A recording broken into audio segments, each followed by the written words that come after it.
Good evening and welcome to the meeting of the Murfreesboro City School Board. We are in the process tonight of interviewing our fourth candidate for the Director of Schools position. Dr. Kimberly Osborne is with us tonight, and we're glad to have you with us very much. I guess you know the board members. Do I need to introduce? I thought you probably did. Kimberly is part of our system now, works out of the central office, and we're glad to have her with us tonight. Process, Kimberly, we have 10 criterions, and each board member will have questions from those criterions, and we'll just go around and ask you the questions and give you time to answer and get done what we can get done as time goes along, okay? And I'm going to ask you the first question. We've read your resume. Most of us were able to watch you this afternoon on the Zoom program. Is there anything that you would like to tell us that is not part of your resume? Well, I think the integrity that a person has cannot necessarily be pulled off the pages of a resume. You can see those things that I've done, you can see those places I've been, where I've worked, but the integrity of a person cannot be seen through that. But if you know me personally, you know my actions. So my actions represent the integrity that I have for education in general. So I think just letting you know that this is my calling, this is my passion, and this is just what I do on a regular basis. So I think those things cannot be detected from just data written down on a piece of paper. Okay, I agree. Would you please move that microphone over a little bit in front of you? Do I need to slide over? That's good. Sorry. And I will remind everybody, please, when you're asking questions, please remove your mask in order for TV to be able to pick up our questions and hear our voices clearly.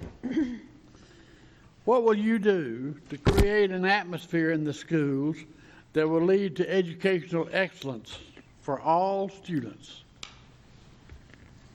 So what would I do that would lead to educational excellence for all students? So the first thing would be to have that be the expectation that excellence is the expectation. And then I would would train individuals to understand what that means. So give it an explanation of what does the excellence mean, so that when I speak of excellence, I mean excellence from all stakeholders. That, like I talked about on the Zoom earlier, those stakeholders are the nutrition staff, the nursing staff, the transportation staff. So embedded in them, what is excellence and what are the outcomes that we want to achieve? And so knowing what the outcomes are and how they can be a part of what we achieve, and knowing what are our measures of success for achieving excellence. So I think you have to provide professional development for that. I think you have to provide resources for that. I think you have to model that through the leadership people that you put in place in the district. I think you model that throughout most of this.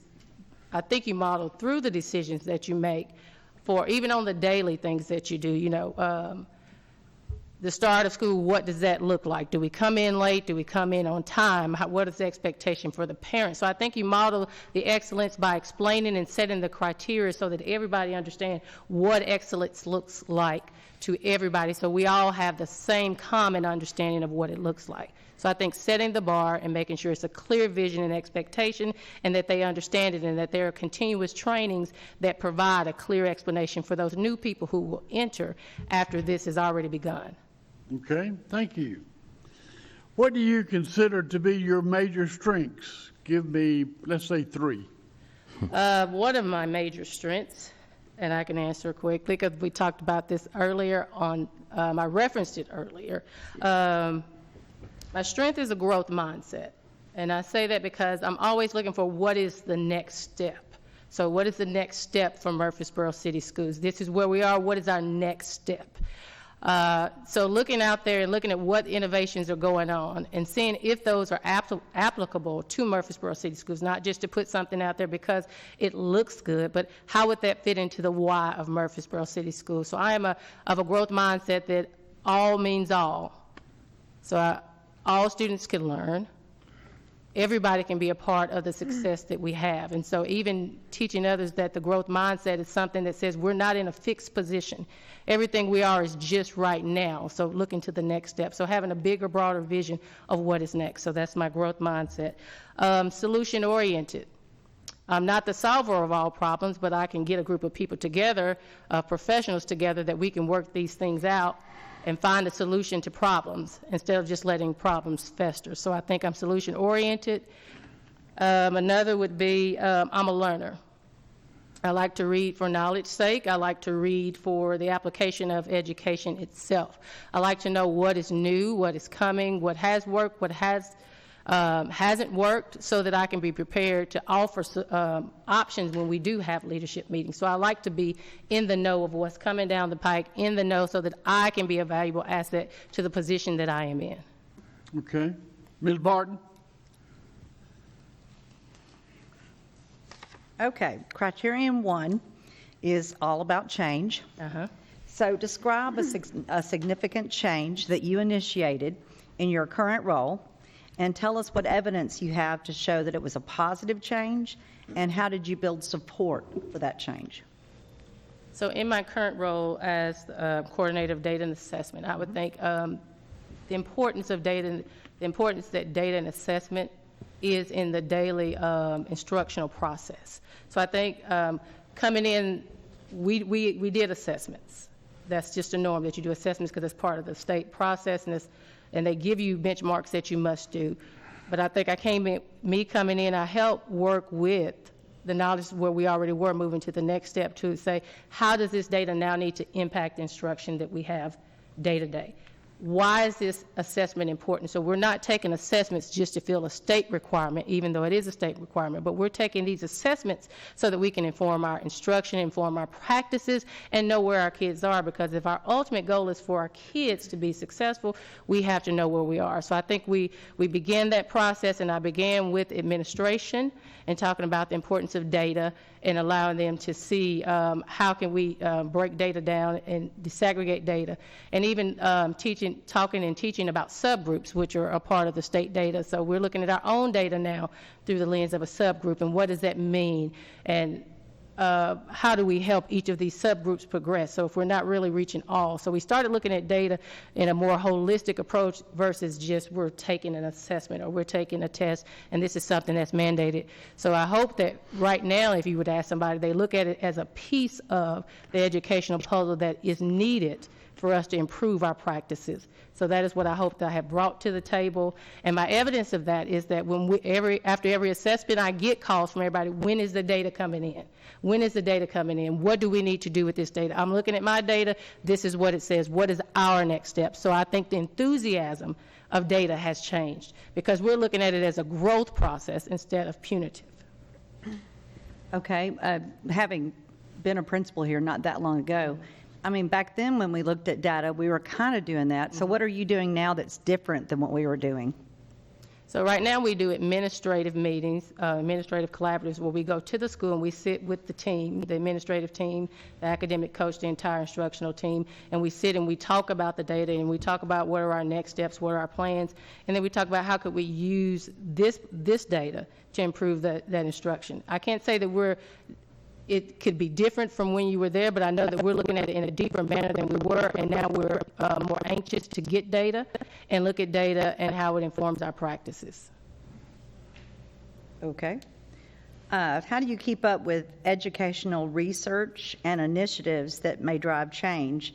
And along with that, how do you maintain a balance between keeping practices that work, that are effective, and adopting new initiatives to work in with those?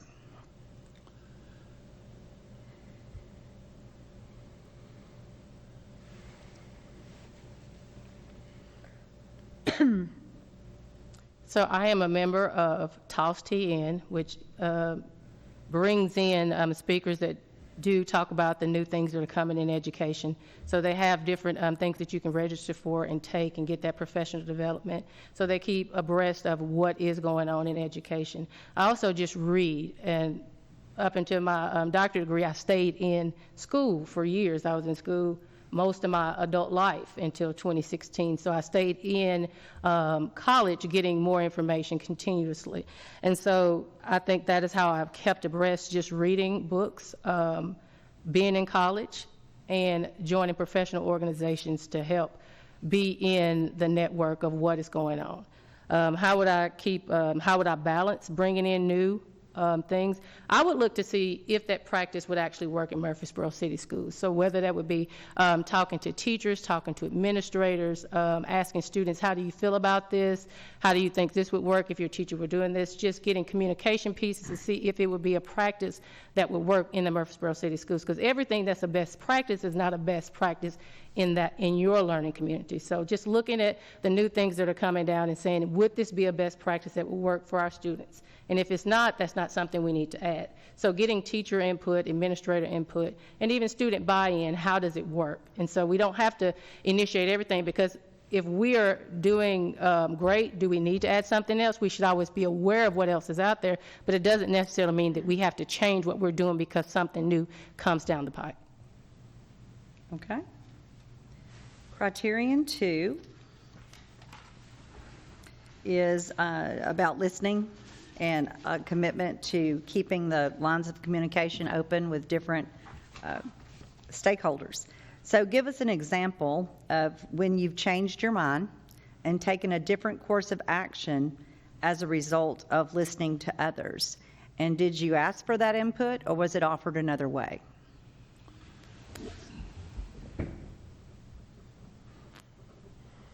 I think my current position doesn't really lend, well, it may not be as interesting when I say a change was made in the current position. Well, if you'd like to go back to something else, that's fine too. I will start with with my current position. So like when we make testing schedules for schools, sometimes they don't always work with the schedules of the schools or the students and the things that they have planned. So I always meet with assistant principals and get their input on like, how would this best work? And even this year, we've done it on computer just because we were worried about not actually being in the school system in order to take it.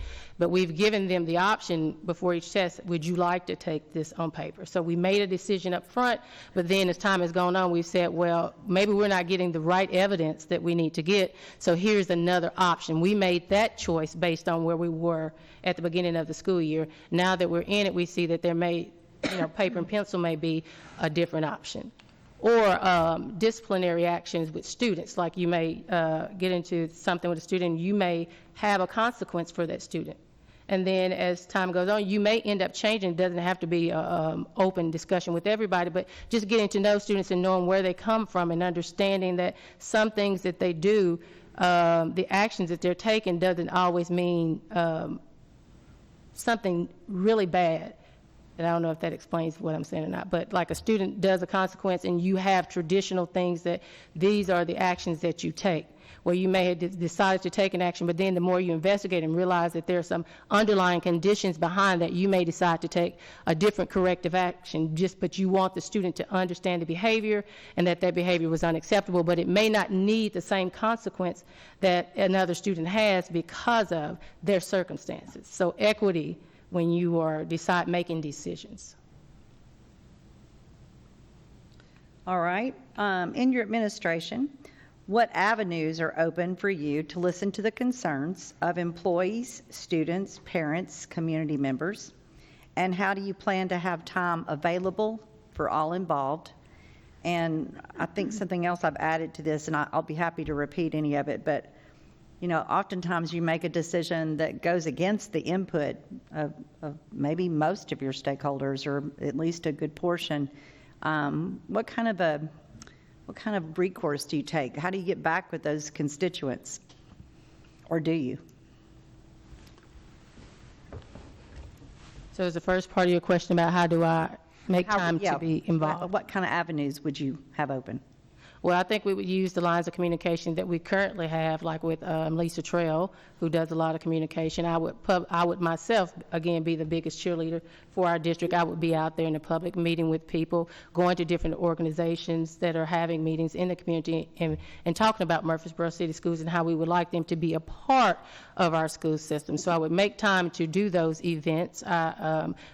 Most of the time, the parents have the option to call, and I would be available to talk to parents. We have the option for email, so I would make myself available whatever is convenient, and I know that it's a time factor, and so I know that some things get screened prior to coming to me, but I would try to do my best to make myself available to them all. And like with teachers, they could just call. Like right now, if there's an issue, they just call me or they email me and I respond to that. So I'm available just because that is the job, is to be available and to hear from the people and know what is going on, and to be the cheerleader for the district by going out into the meetings and being a part of organizations in the community and stating the why of Murfreesboro City Schools and bringing other people in.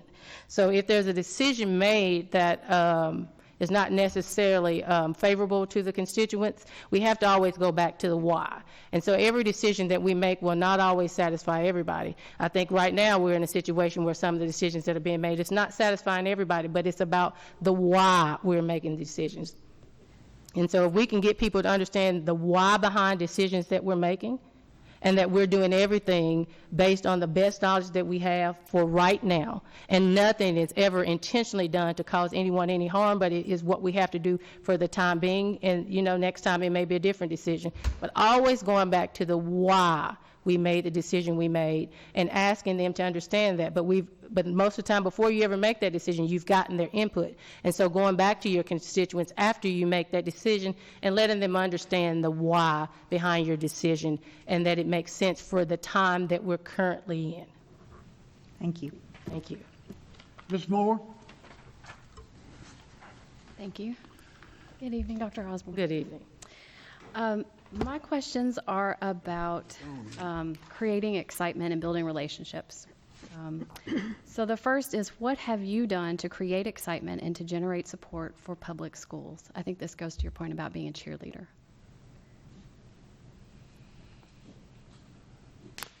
What have I done? I think everywhere I go, everybody knows I'm an educator because that's what I talk about. And if I'm at church or at the store, it's just my natural nature to engage in things like that. So I do a lot of conversating with people about the importance of education wherever I am, because I know that education is the one thing that will change anybody's circumstances. So when I run into kids who are not doing the right thing, I have conversations with them. If I see a parent who's struggling, I do have those conversations with them. I just try to let people know that education is the equalizer for everybody. So I create excitement, and if you go to a school, I'm excited. went into a classroom a couple of weeks back when we were doing administrative collaboratives on our first one, and they were talking about what the kids had done and what the teacher had done. And so I thought, can we go by the classroom? And so we go in the classroom, and we're like, let's go, let's go. So I'm getting all the teachers pumped up and getting all the kids pumped up. And so when you start getting the kids excited about stuff that they've done just because it's the right thing to do, you start generating an engagement and a desire to learn, and then you get teachers excited. One thing we just did was we sent out a little certificate for growth, because one of the things we're focused on this year is growth. Because of the being out for the pandemic, we know there's some learning loss that has taken place. And so we got back our ready scores and got a little certificate and put a little small treat on there, and I gave the teachers the little goldfish. And I said, thank you for being fishermen for children. And keep on fishing and keep on reeling those kids in, because that's what we need from you, is to continue to grow our kids. So just sending out little positive things like that to teachers. And we sent one out to the person who had the most growth in every school. And that was not always the most popular teacher. We even had some in Tier 5. If you know what Tier 5, that's our CDC classes. And so we even had some Tier 5 teachers who were growing kids. And so I just wanted them to know that we're just looking for you to grow kids, because every kid has the capacity to grow. And so I'm excited that you're growing kids. So we're going to send you this little treat and say, hey, thank you for growing kids. So just doing things like that, or sending an email to someone who has won a foundation grant and saying, thank you for applying, thank you for doing this. Or Teachers of the Year, when we do Teachers of the Year, I usually send an email, say thank you for what you have done. Just small things to let people know that we appreciate the work that they're doing, and we see them. If nobody else sees you, we see you. Thank you. And now thinking outside of the district, can you give us an example of how you've worked with a group outside the school system to generate support for schools? So possible groups might be businesses or local government, community groups, or the media. I have worked with my local NAACP to generate concern for education and work with them to talk about how can we get into the community and let them know the importance of education. What could we start offering to our parents to let them know how to approach a school? Because we had parents who would call us about issues that they were having, and they didn't know how to approach the school. So could we give them a class on how to approach the school? So I end up being like the liaison for education for where I live at, because I'm promoting education throughout our organization. And how do we do it out into the community? And how could we best serve the community by educating them so that they understand the educational system? Like I've even helped people, talked about we need to teach them how to read state reports. We need to teach them how to ask questions about their child's report card. If you have concerns about the schooling that your child is receiving, how do you go up to the school? You don't go angrily, you don't go yelling, because you don't get the response that you want, even if you are upset about something that's happening in the building. So teaching people the proper approaches to education and letting them know the value of education, that education is something that we all have the opportunity to have. So how do we take advantage of this opportunity so that we can move our family forward and move out of some of the situations that some of them are in? Thank you. Thank you. Okay, my questions will be focused on school board relations and policy. It's very important that the board and the director make an effort to understand and respect each other's roles so that we can avoid unnecessary conflicts that will certainly happen from time to time. Can you share your style of working through conflict? I'm as transparent as they come. So I'm just like, if there's a problem, I would like for us to sit at the table and talk about what is the issue and what are the possible outcomes that you desire, that I desire, and we have to come to a consensus. And I'm one of those that once the consensus is made, we're going to leave that on the table and we're going to all go out of there on the same page. And so once we come together, talk about it, come up with possible solutions, and we come to a decision, that is what I'm going to stick with. I would not walk out of the meeting and go say something different. So I am as transparent as they come. Okay, thank you. Can you share your style of working through, sorry, I'm reading my own question. Developing and adopting policy is the board's major responsibility. Have you had any experience writing policy? I have not been afforded the opportunity to write policy, Okay. but I have had the opportunity to enforce policy. So I have not written anything, because usually that is at a much higher level than I am in our school district, but I have had the opportunity to enforce policies through the position that I'm in, whether it's those policies for assessment, whether it's those policies for discipline when I was in a school, or attendance, or all those other things. But I have not had the opportunity through the current positions that I have had the opportunity to have to write board policy. But I have read them, looked at them, and enforced some. Okay, thank you. We depend on our director to provide us with sufficient information so that we can make informed decisions and control the results of those decisions. What is your plan to communicate with the board? Because that's very important how our director communicates with us and keeps us abreast of everything. So communication is very important, and it has to be a two-way street. And I did ask some questions about, what is typical of communication, and I was told that usually that you would get some kind of weekly report or email that states these are things that have happened, these are the things you should know. So I would continue to do that, and then I would seek out what is it that you desire from me. What is your best form of communication? Is that a phone call? Is that an email? Would you like that? How would you like that done? So I would try to work with the mode of communication that works best for each of you as an individual and then as a group as a whole. So I know that you are getting those weekly updates, and so I would just continue that. And if there are other things that need to be done, I would make sure that I am able to do those things, because I know that communication is key to us all moving forward together and no one being left behind. And that also limits the number of conflicts from your previous question that we would have to come and sit down at the table and come to resolutions for, because we are able to communicate and keep everything at the forefront. Okay, thank you, Dr. Osborne. Thank you. Ms. Moore? All right, these next questions are about diversity and equity. What evidence can you cite to demonstrate you have the ability to work effectively with diverse student populations and multicultural groups? What evidence can I cite that I have done, that I'm able to do that? I think from two of the schools that I've worked in have diverse populations. I have been in Hopgood, I have been in Reeves. Although I've visited other schools, those are the schools where I have spent numerous hours in those schools and with diverse populations. And so I can say that I feel as though I serve those buildings well, working with the parents, working with the students, and working with the teachers, and making sure that we recognize the diversity of those groups.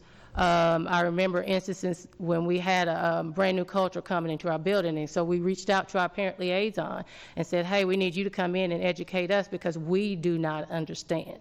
So making great attempts to understand the culture of different cultures so that we don't offend them in our practices that we have had as norms. So I'm reaching out to figure out what is it that we need to do. And I think our parent liaisons have done a great job of that, explaining different cultures that have entered into our building. And so they help us understand their norms so that we don't violate any of their culture. And we try to help, they also help teach them our culture so they don't do the same for ours. So I think those are examples of things that I've done to show that I can work with diversity and honor diversity in the different cultures and settings that we have in this district. How can, looking at the school system as a whole, how can a school system work toward education equity across racial and economic differences?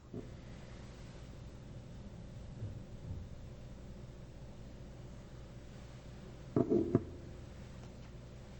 said racial equity across.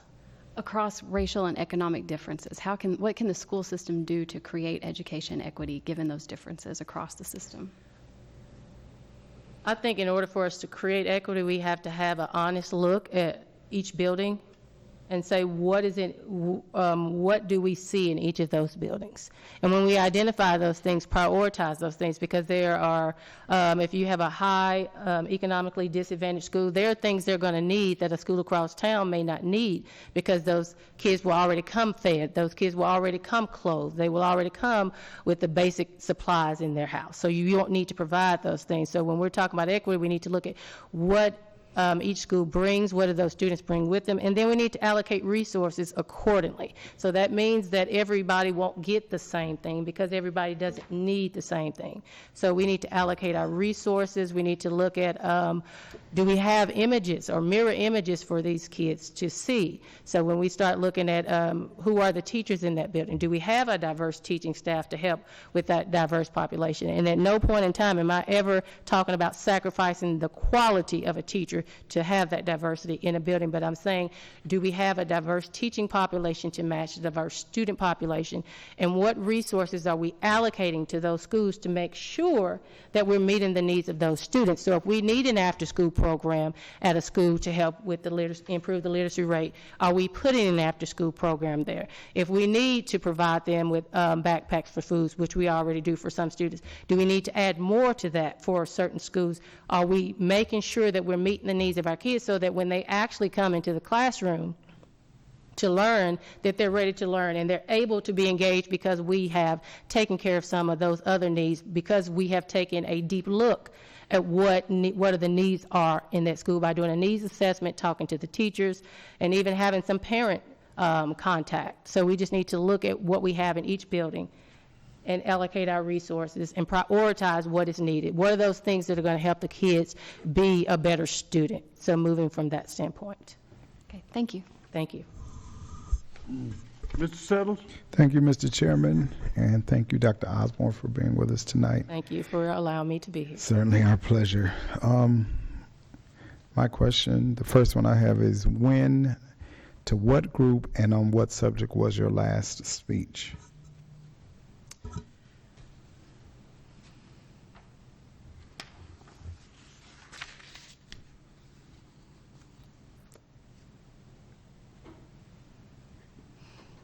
My last speech.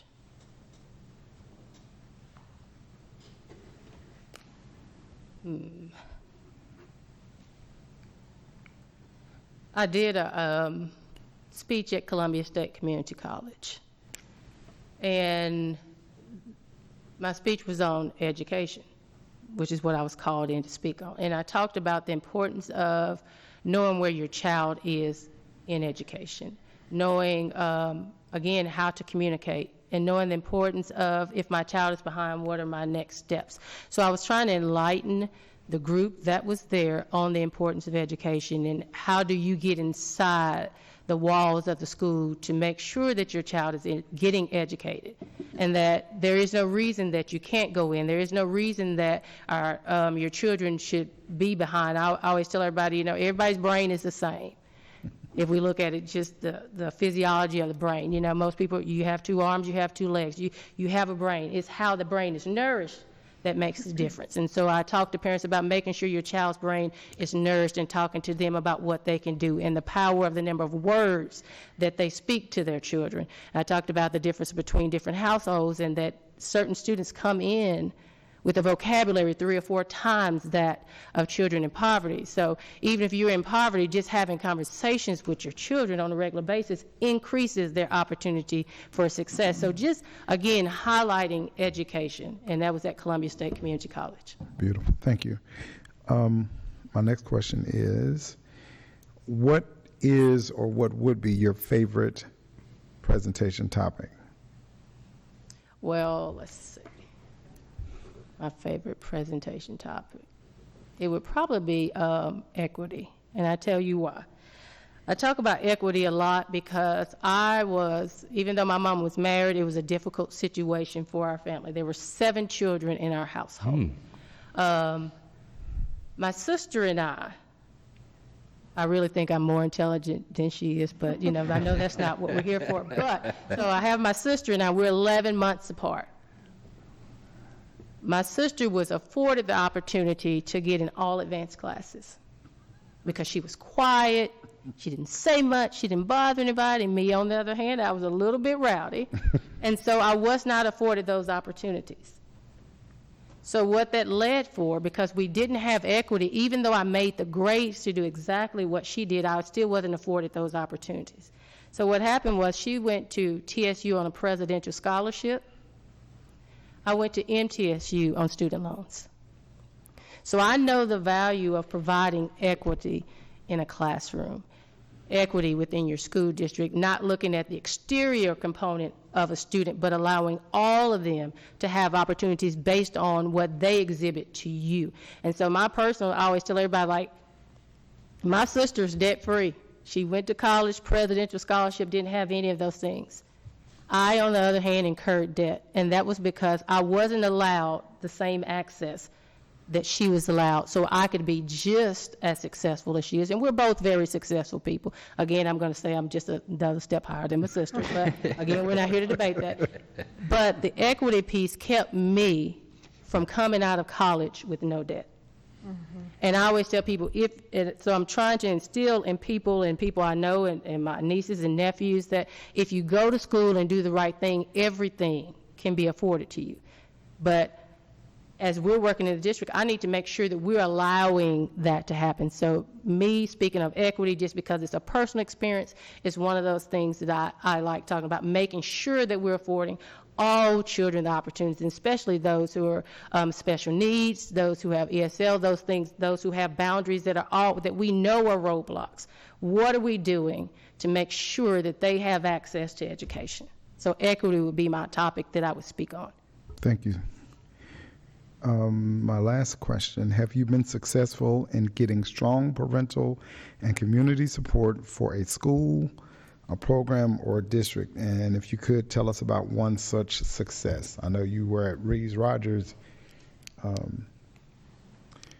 Shortly after I came on board, you were at Reeves-Rogers, and then you came to central office. So wherever you want to pull it from. I will go with Hobgood.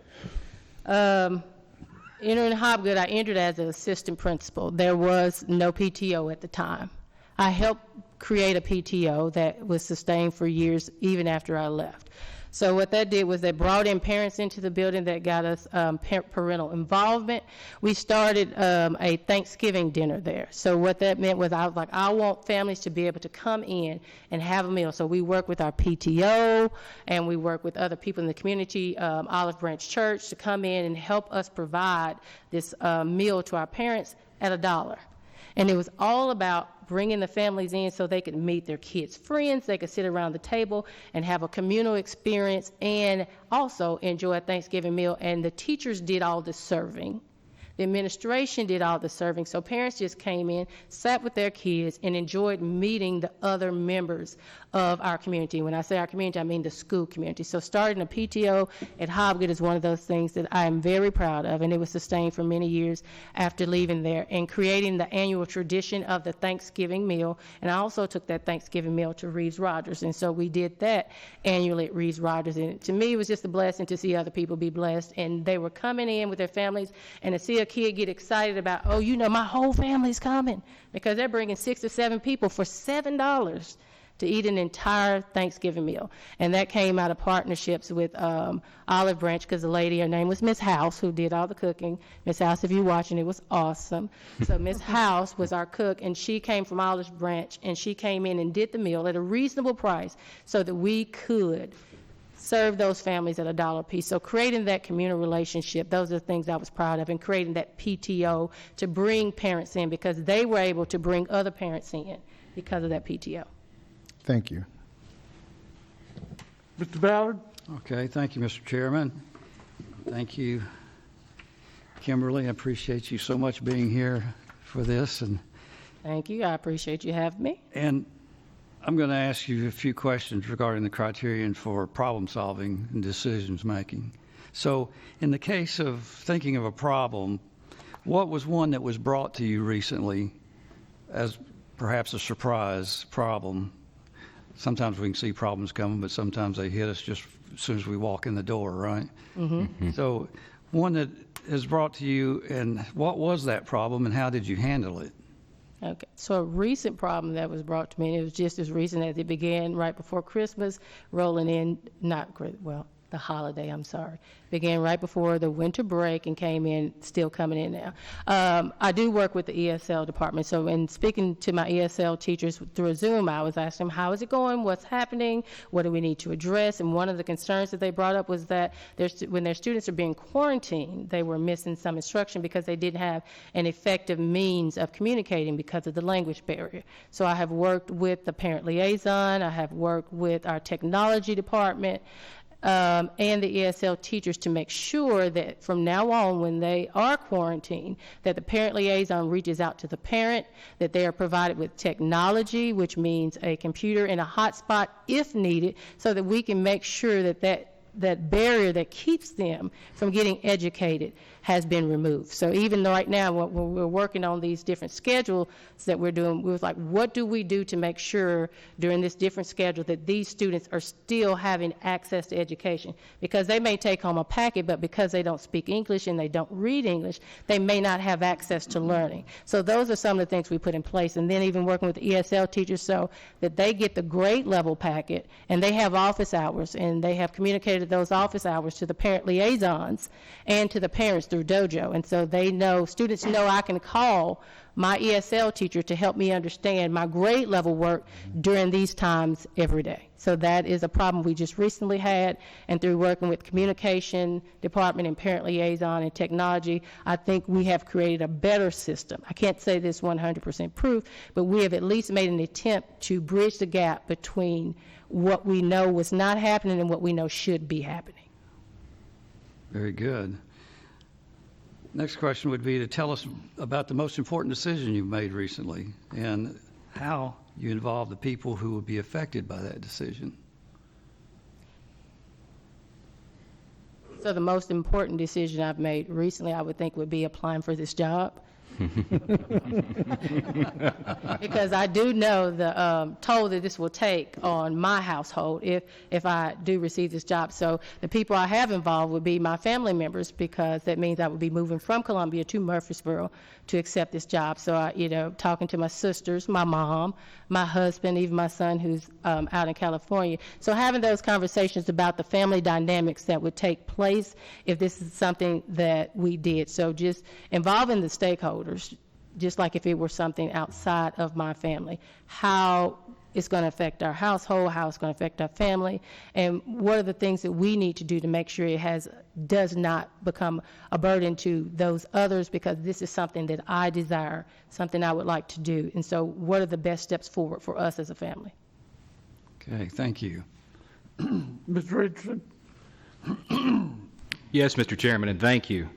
Good evening, Dr. Osborne. Good evening. How are you? I am good. How are you? Very well, thank All you. right. My questions are going to be about working together with communities or the community in creating a vision and then achieving those goals. So how have you worked with the community, staff, as well as students in creating a vision and then building support for that vision? And that's a very long question. And I'm going to ask you to repeat again so I can write down those key Absolutely. things. Yes, ma'am. How have you worked with the community, students, and staff in creating a vision and then building a support to get behind that vision? So at Reeves Rogers, we had 2 church partners that we worked with throughout the time that I was there. And one of those things is they came in and they just asked, what is it that we need to do? And so we shared our vision of we want to make sure like our kids have supplies, our teachers have supplies that they need. And these are things that the teachers have stated. And so one of the things is they came in, they worked based off of our needs, and they came in and provided those. They would have things for teachers, or I would get somebody to help us purchase those things that teachers have asked for in the community, even outside of our church partners, and they would come in and buy these things for teachers. And winter break, they would come in and they would choose different grade levels and would bring all the kids some of the basics, because they knew some of our kids needed some of those basics. So they would come in and they would have some of the basics and they would give those out. And they generally done the lower grade levels like kindergarten first, and if they had more, they would go to second grade. So those are some of the things that they were meeting our vision of making sure that our kids' basic needs were taken care of in our building.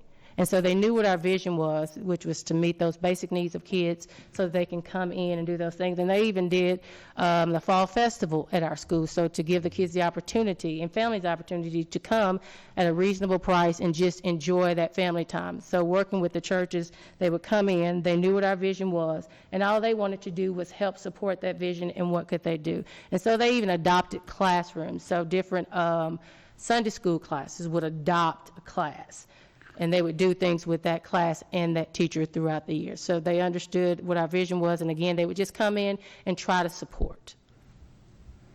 How have you used planning and goal setting to achieve improvement in the school, and what metric did you use to measure that achievement and the progress? So I guess the measure that I have used, let's take attendance, for example. Like, I think if kids are present at school, everything else begins to fall into place. So putting in an attendance plan to make sure that kids came to school and rewarding that process. And so my measurement would be looking at the attendance. So are kids coming to school? Is our attendance improving? Are they coming to school on time, or are they arriving late? Are they leaving early? So just looking at all of the attendance records is something I wanted to do, because I knew that I was at a Title I school, and one of the things is you have to be present in order to learn. So one of our things was increasing the attendance of all the students, and we came up with incentives, and just the fact that parents knew that we were looking and that we were going to call and send home these letters, and students knew that we wanted them to be there. Our attendance did approve. How have you used goal setting or vision to create excitement in central office in your current role towards something that you've wanted to change or implement? How have I used my role at central office to create? I'm going to ask you to repeat that one more time. Sure. How have you used goal setting to create excitement about something you've wanted to change here at central office?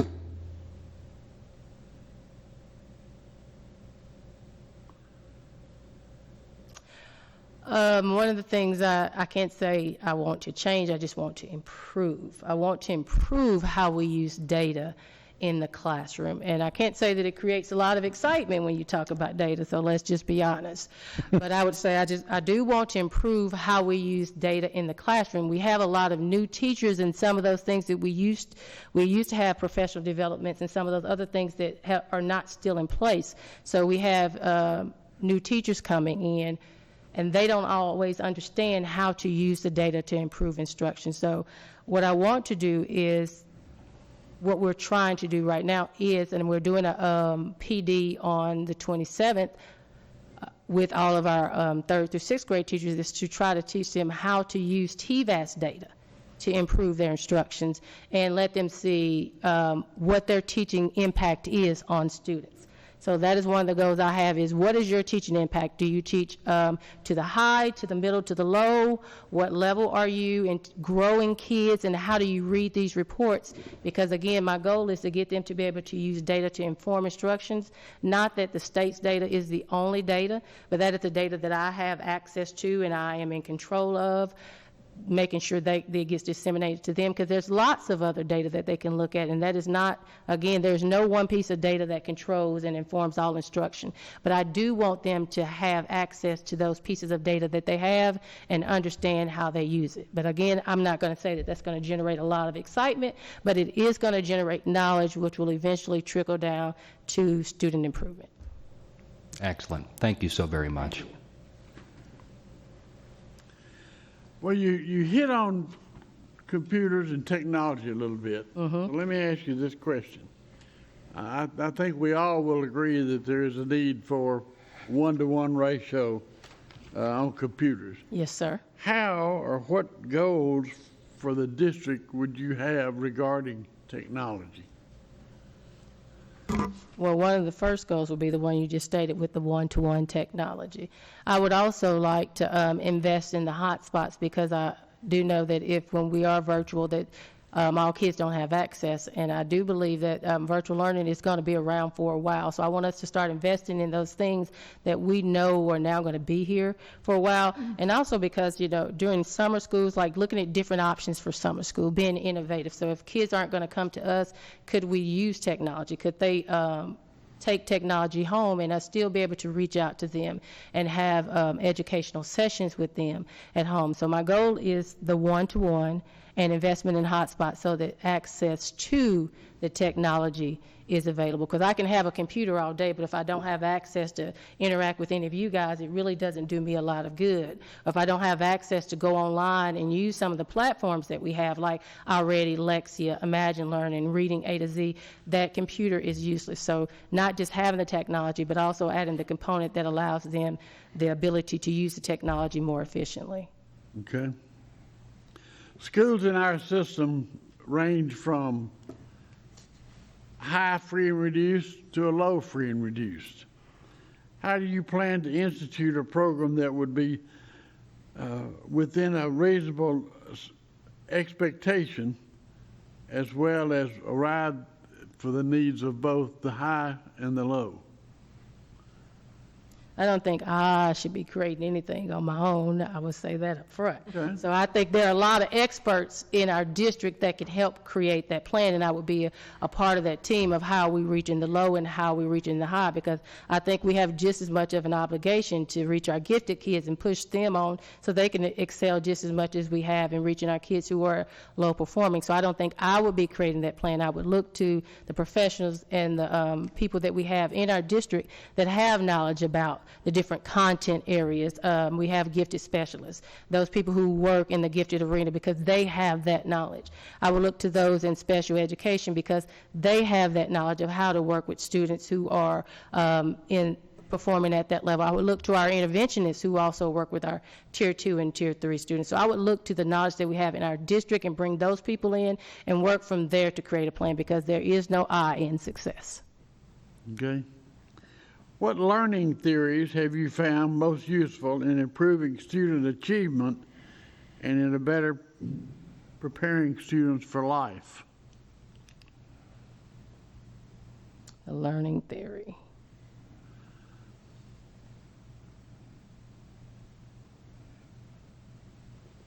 I can't say that it's a theory, but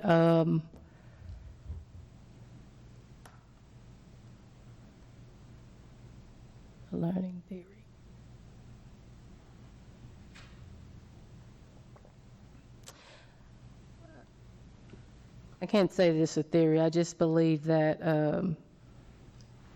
or explicit instruction, direct instruction, time on task. Those are, I can't say that they're learning theories, but they would probably fall into somebody's learning theory or category. But those are things that we need to have in our classroom. So explicit instruction on teaching kids the down to the wire what this means. So having or a learning theory would be concrete, pictorial, and abstract for math.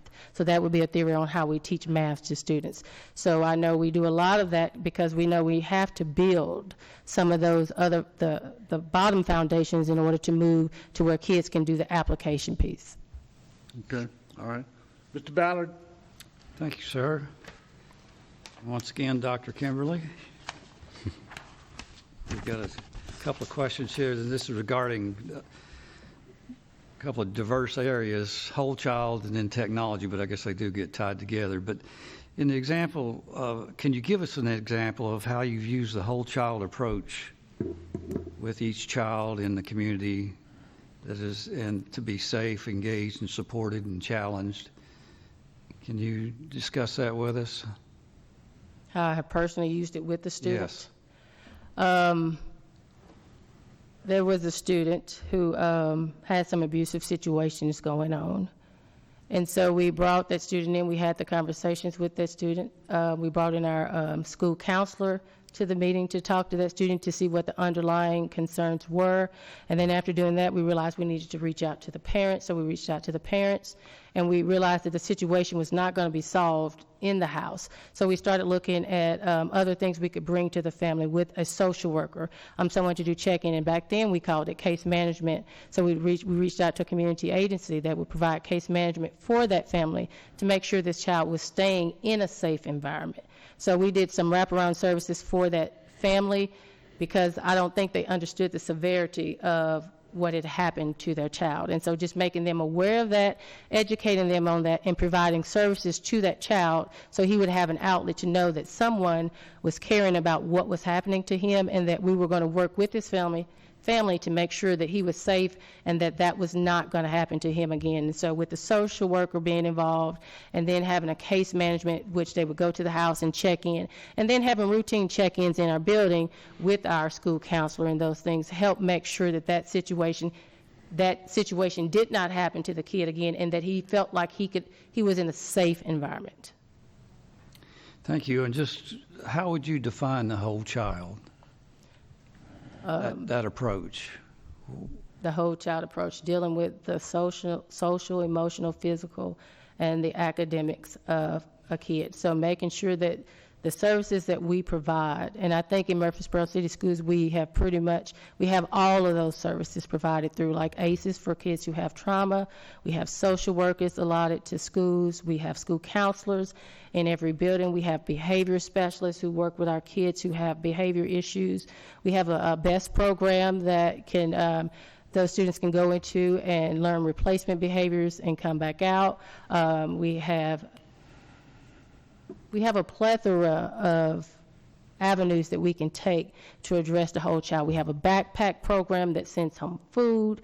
We have parent liaisons that help break the language barrier and help us understand the culture. I think we have a lot of resources in Murfreesboro City Schools that help wrap around a kid so that they have the opportunity to be successful. We can't promise that everybody will be successful, but we have those things in place to help those kids be successful. So all of those things, the social, emotional, the physical. We have a farm to school program that's teaching kids how to grow food and crops. We have a physical education program that's making sure that they're healthy. We have dental programs. I don't know that they've been in this year due to the fact of COVID. We had dental programs where they were coming in to make sure in some of our Title I schools that they were they would go in and work on their teeth in the building with parental consent.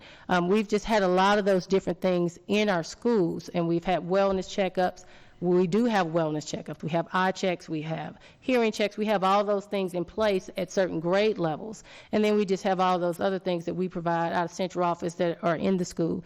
And even having mental health services in our schools, that's an option for kids whose parents won't be able to take them to a facility. We have those housed inside, so with parent consent, they could go and talk to someone. So we have lots of services in our district to wrap around a kid. And so that's what I mean by the whole child approach. We know that there are some things that have to take place prior to educating a kid. And so trying to make sure all those things are in place and having those opportunities for parents to reach out and get those things that they need for their child to be successful. And we have a lot of those things in-house, and they are free to our parents. So that means we're just granting access because we want our kids to be successful. Very good, thank you. One more technology question. We've talked about technology, but to drill down a little bit, where have you actually involved yourself using technology or changing technology and introduced it into the school, and what, in your current position or back at the Reeves Rogers, what did you do with technology, and why did you do that? Well, when I was still in the school, Clear Touch was the big thing coming out. So Clear Touch was the big TVs about that size where you can actually flip them down and do work with kids, which gave kids hands-on activities, and teachers can be trained through our technology coaches. So we were buying those for our classrooms, and it also provided opportunity for interaction with students. Students could go up and do stuff. Teachers could work from different locations in the classroom versus having to stand at a board. A teacher could be throughout their room with a keypad, so they could be in close proximity with the children and still dictating what was coming up on the screen. So the technology that I was helping to implement at that time would have been Clear Touch TVs. So that was changing education at the time when I was still in.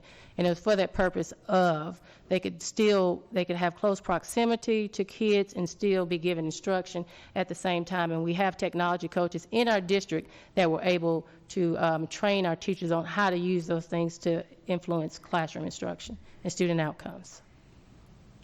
Okay, thank you. And last one and the best one, outlines for opening schools. What would be your approach for setting up to reopen schools? During the pandemic or during a Yes, regular now. school year? Yeah, during the pandemic. Okay. My approach now would be to get stakeholders involved, because I would like to know what is the thought process for bringing kids back to school, opening up school. And I would have nurses, I would have the health department, I would have these different people on the board that could give insight that I don't necessarily have from my vantage point, because I always say it depends on the vantage point that you're looking from, that you make decisions. So that's why you have to have people from different vantage points that can give you input. And I would look to those people who have the expertise in those things to make the best decision with what I know. And involving the parents, involving the teachers, involving the administration, giving them a voice, but knowing that everybody's idea will not be the final solution, and that we will work to do what is in the best interest of the stakeholders, which may not be the popular decision, but it will be what we have to do at the time. So getting a group of people who could provide what we need to make the decision would be how it would work towards opening up schools. And then I would push that out through our normal channels of communication with the why of why we're doing what we're doing. Very good. Thank you very much. Thank you. Mr. Chairman? Thank you, sir. Kimberly, our board will meet again on Tuesday of next week, January the 19th, and we will do that to discuss the interviews and hopefully decide on our choice for the next director of schools for Murfreesboro City Schools. We then will be able to offer a contract in and around about February the 9th, and would like to have our new director on board April the 5th.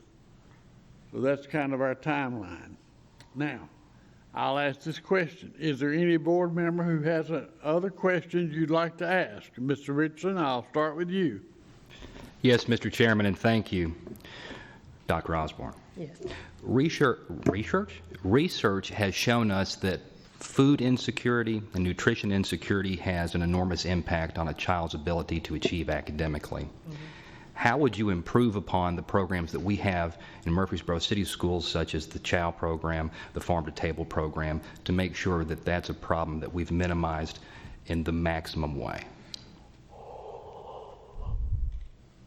I would work with our nutrition department. And in speaking to her, one of the things that I think we underutilize is the right after school, I think it's called supper program, where that anyone up to the age of 18 could actually go to Title I school and receive a meal free.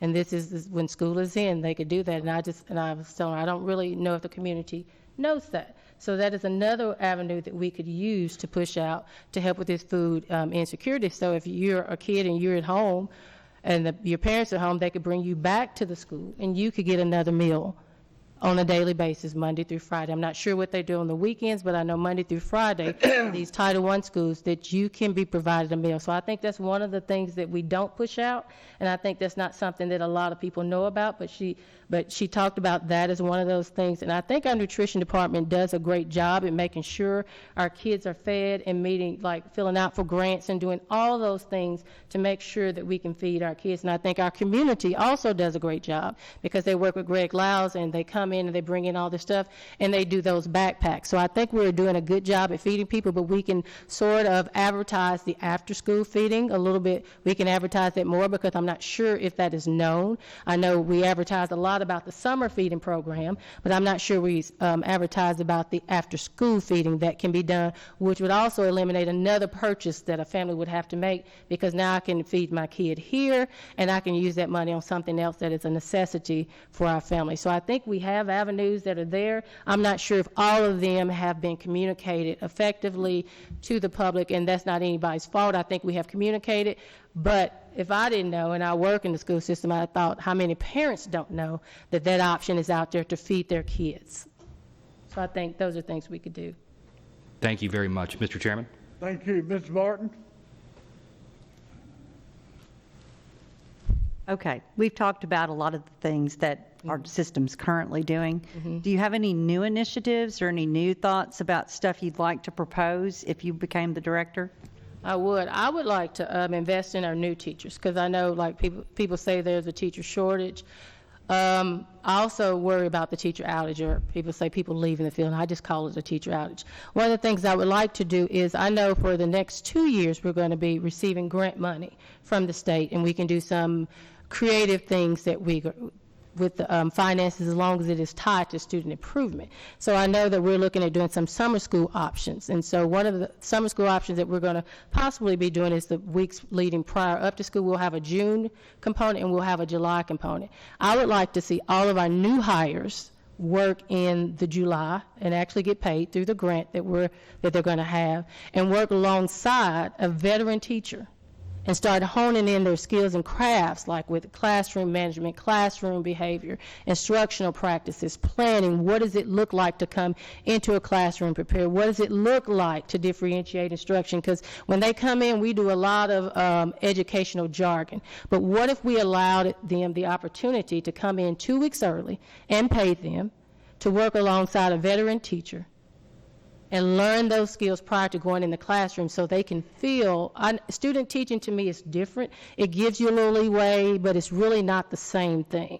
And I think some teachers, new teachers, come in and they're overwhelmed. So I would like to take some of that burden off by allowing them to work alongside a veteran teacher for 2 weeks, with that veteran teacher being trained to help them be successful with the start of school. So it would be like, okay, this is a brand new classroom. What are the things we're going to do? So they would work side by side during those 2 weeks to help that teacher go into the classroom in August more equipped than they are. And I would like to do some more new teacher things, but I would like to ask the new teachers, what is it that they need to be successful? What would make you stay in this profession longer? The other thing I would like to do is bring some certificated programs to Murfreesboro City Schools, like right at central office. Can I get MTSU to offer a program at Murfreesboro central office? And can we get it at a cheaper rate so we can help our teachers get endorsements And so if we're helping them get endorsements and they're increasing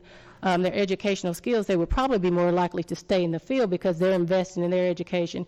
We're invested in their education. So those are two things I would like to do, is with the new teachers doing that and bringing some certificated programs at a lower discounted rate to our district through some partnerships with some of the universities. And it doesn't necessarily have to be an on-campus thing, because right now Zoom is the big thing, and a lot of universities are doing that. So it could be through online learning, but just affording them that opportunity to do that.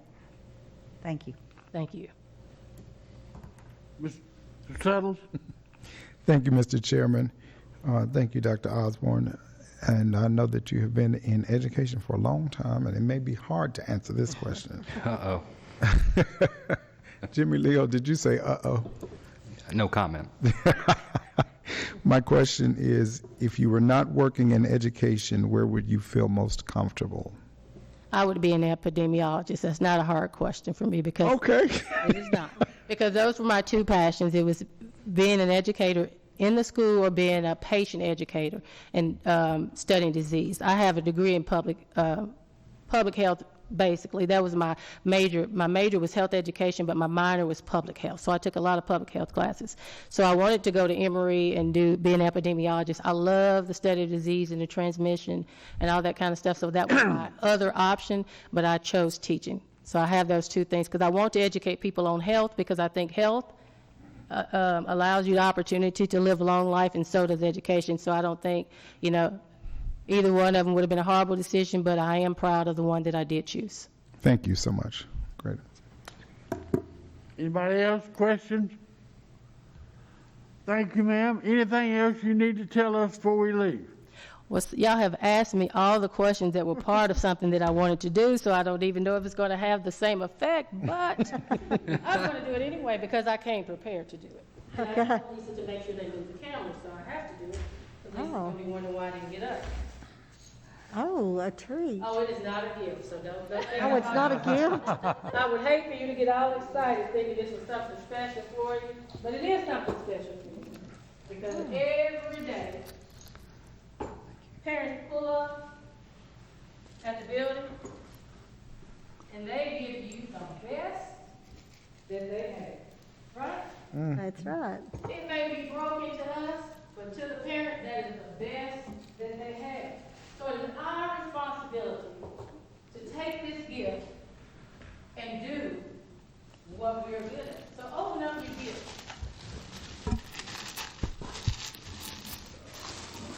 Anybody have a knife? Yeah, it might be a little. You can just rip it up because I don't even need the paper after this. There's $1,000 in mine. Well, you got cheated because I got 2,000. And then if you'll set your jar up so that everybody can see your jar. Okay.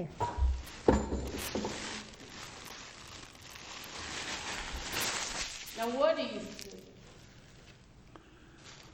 I see a lot of different colored beads with holes. And I have more than David does. And you were colors. No, I see a jar of beads, all the same color except two.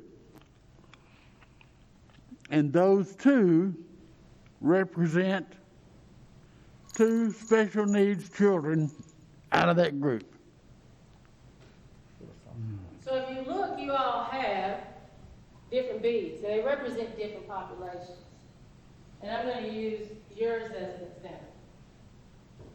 She's got all yellow and two red. So what this means is, this is Discover School. The economically disadvantaged for each one of these is like 15, so get like 30 kids. So you got Discover School. Trying to find your opposite, which looks like Be Hobgood.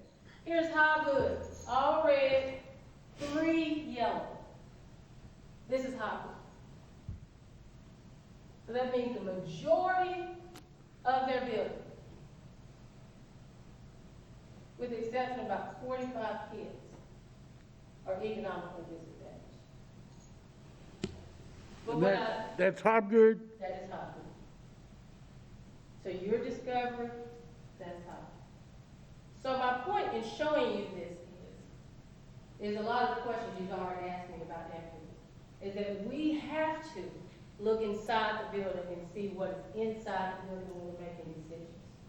We can't make decisions based on, there's 500 kids in the building, so this is what that school gets based on the number of kids.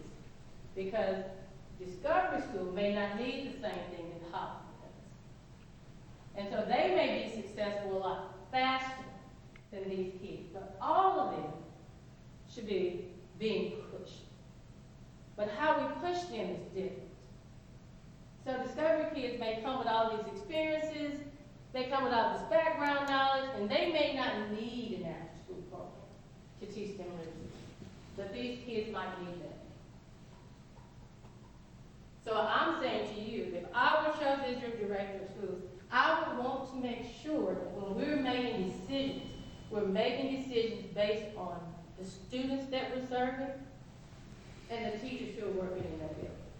And making sure that when we allocate resources to those buildings, we're looking at what's in the building, how is the building made up. And let's not make blanket decisions, say, okay, they get this, they get this. Oh, it looks like everybody's got the same thing. And I'm not talking about supplanting people. Because we know there are some things that every school has to have. But we also know that in order for these students to perform at this level, there are going to have to be things that we add to that school to make that experience a much better experience. And so that when their kids come back, the poverty level has changed. Because poverty is systematic. So somebody has to break the cycle. And I believe with all my heart that education is that thing that can change all of that red to yellow. But the question is, what are we willing to invest in those students to make sure they have the opportunity to turn it on? And so that's what I want to leave you with today. That we have the opportunity to change the lives of children and their families and give them the opportunity to live out their dreams. But in order to do that, sometimes we need to look a little bit deeper and say, how are we going to allocate resources? Now, I'm not asking you to take anything from a school. That is not what I'm asking you. But I'm asking you, with those extra funds that we do have, how do we allocate them to best help those students who have needs that are not going to be met if we just give every school the same thing? And I want to thank each of you for allowing me to come here and interview tonight.